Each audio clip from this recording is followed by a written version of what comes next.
بسم اللہ الرحمن الرحیم۔ رسول مقبول حضرت محمد مصطفیٰ صلی اللہ علیہ وآلہ وسلم مکہ معظمہ سے ہجرت کر کے جب مدینہ منورہ تشریف لائے تو مقام قباء میں نزول اجلال فرمایا اور ارشاد کیا کہ میں اس وقت تک مدینہ میں داخل نہیں ہوں گا جب تک میرے بھائی علی علیہ السلام نہ آ جائیں۔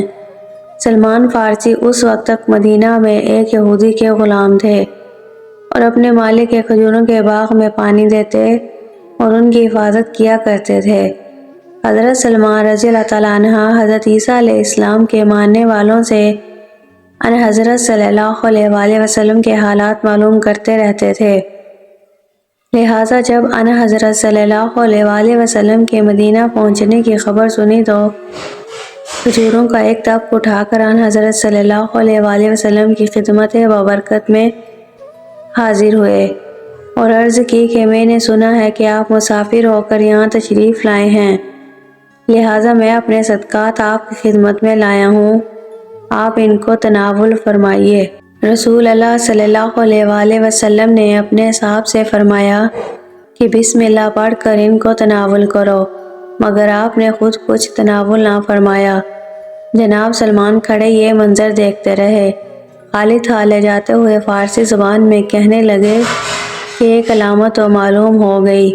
پھر دوسرا تھال کھجوروں کا لا کر رسول اللہ صلی اللہ علیہ وسلم کی خدمت بابرکت میں پیش کرتے ہوئے عرض کیا کہ یہ کھجوریں بطور ہدیہ ہیں، قبول فرمائیے۔ حضور صلی اللہ علیہ وآلہ وسلم نے یہ ہدیہ قبول فرماتے ہوئے خود بھی یہ خرمے تناول فرمائے اور دیگر اصحاب کو بھی دیے کہ وہ بھی کھائیں۔ جب وہ کھا چکے تو سلمان نے تھال لے لیا اور کہا کہ 2 علامتیں پوری ہو گئیں۔ پھر رسول اللہ صلی اللہ علیہ وآلہ وسلم کے روح طواف کرنا شروع کر دیا۔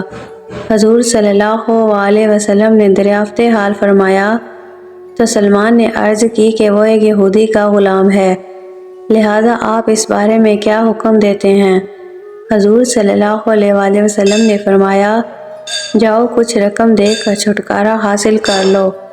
سلمان رضی اللہ عنہ نے یہودی کے پاس جا کر کہا کہ میں چونکہ مسلمان ہو چکا ہوں اور نبی اللہ صلی اللہ علیہ وسلم کی پیروی شروع کر دی ہے، اس لیے مجھ سے کچھ لے کر مجھے آزاد کر دیا جائے۔ یہودی نے کہا اس شرط پر تمہیں آزاد کروں گا کہ تم 500 کھجوروں کی گٹھلیوں کو لگاؤ، جب وہ بڑھ کر پھل دینے لگیں تو ان کو میرے حوالے کر دو، اس کے علاوہ 40 اوقیہ سونا بھی دو، تب میں آزاد کروں گا۔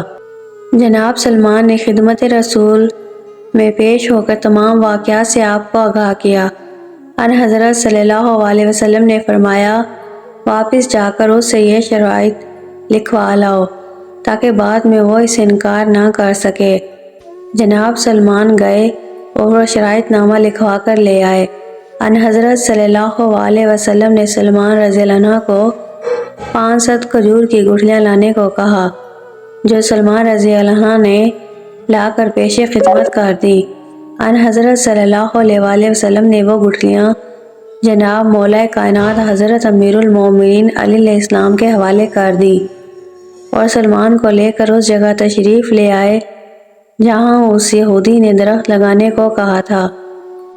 سردار دو جہاں صلی اللہ علیہ وآلہ وسلم اس جگہ اپنے گشت مبارک سے زمین میں شگاف کرتے جاتے اور کہتے جاتے کہ اس میں گٹھلی ڈالتے جاؤ، اور ساتھ ہی آپ اس پر مٹی ڈال کر 2 انگلیوں کو کھولتے تو وہاں پانی کا ایک چشمہ جاری ہو جاتا جس سے وہ جگہ سیراب ہو جاتی۔ پھر آپ صلی اللہ علیہ وسلم دوسری جگہ چلے جاتے اور یہی عمل کرتے۔ جب دوسری جگہ گٹھلی بو چکتے تو پہلی جگہ پر ایک درخت اگاتا جس میں خرمے لگے ہوتے۔ صلوات۔ اسی طرح رسول اللہ صلی اللہ علیہ وسلم نے 500 گٹھلیاں بوئیں اور وہ تمام پھلدار کھجوروں کے درخت بن گئے۔ صلوات۔ یہودی جو ساتھ ساتھ چل رہا تھا یہ نظارہ دیکھ کر کہنے لگا کہ واقعی قریش سچ کہتے تھے کہ محمد صلی اللہ علیہ وسلم جادوگر ہیں۔ پھر بولا کہ اے سلمان میں نے کھجوروں کا باغ تو لے لیا لیکن وہ 40 اوقیہ سونا کہاں ہے؟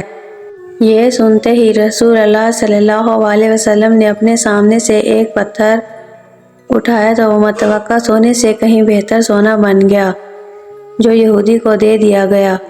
اور یہودی نے جب اس سونے کا وزن کیا تو وہ نہ کم اور نہ زیادہ بلکہ ٹھیک 40 اوقیہ سونا تھا۔ لہذا جناب سلمان فارسی اب آزاد ہو کر خدمت رسول مقبول صلی اللہ علیہ وسلم میں حاضر ہو گئے اور عمر بھر سچے دل سے آپ کی خدمت کرتے رہے۔ اللہم صلی علی محمد وآل محمد۔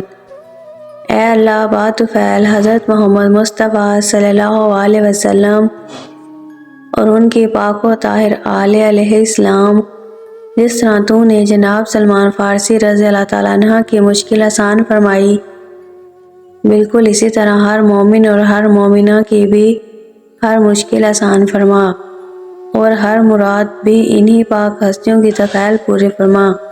آمین ثم آمین یا رب العالمین۔ اللہم صلی علی محمد وآل محمد۔